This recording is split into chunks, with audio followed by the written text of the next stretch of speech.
పరిశుద్ధాత్మా లేనిది వేదగమ పఠనముగాదది. నెరచీకటింట సరుకులు వెదకు రీతిపల్ మరులు వెదకినను నిరర్ధకమైపోవును వేగా. పరిశుద్ధాత్మా కోరుము జీవమా యేసు ప్రభుని పేరట వేడుము. ఈ పాట ప్రియులారా చాలా మీనింగ్ ఉంది దీంట్లో. పరిశుద్ధాత్మ లేనిదంట వేదగామ పఠనము. అది పఠనమే కాదంట. అది ఎలా ఉంటుందంటే, సరుకులు మనము ఒకవేళ పోగొట్టుకుంటే, ఏదన్నా వస్తువు పోగొట్టుకుంటే మనం లైట్ వేసి వెతుకుతాం కదా, చీకట్లో వెతికినట్టు ఉంటుందంట. చూడండి, ఎన్నిసార్లు చీకట్లో వెతికినా, అంటే మనం బైబిల్ ఎన్నిసార్లు సంవత్సరానికి కంప్లీట్ చేస్తామంటారు కదా చాలా మటుకు.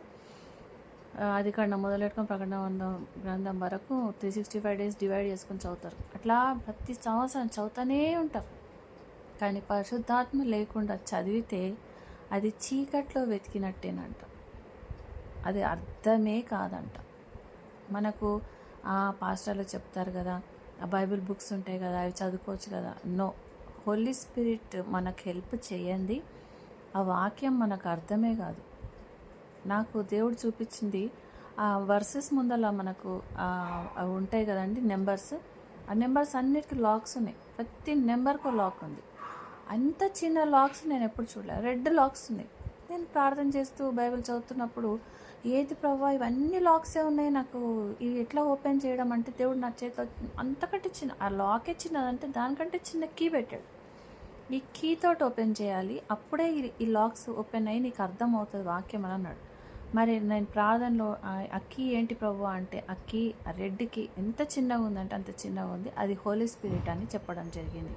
అవును ప్రియులారా, మనం బైబిల్ ఎన్నిసార్లు చదివినా, ఎన్ని వచనాలు మనము కంఠస్థ చేసినా, వాటి మీనింగ్ బైబిల్ కాదు మనకు తెలియాల్సింది. బైబిల్లో ఉన్న దేవుడు మనకు తెలియాలి. ఆ బైబిల్లో ఉన్న దేవుడు మనకు తెలియాలంటే పరిశుద్ధాత్మని మనకు సహాయం చేయాలి. పరిశుద్ధాత్మ లేని పఠనము వేదగామ పఠనం కాదది. మనం ఎన్నిసార్లు చదివినా కూడా మనం దేవునికి లెక్క చెప్పాల్సే ఉంటుంది.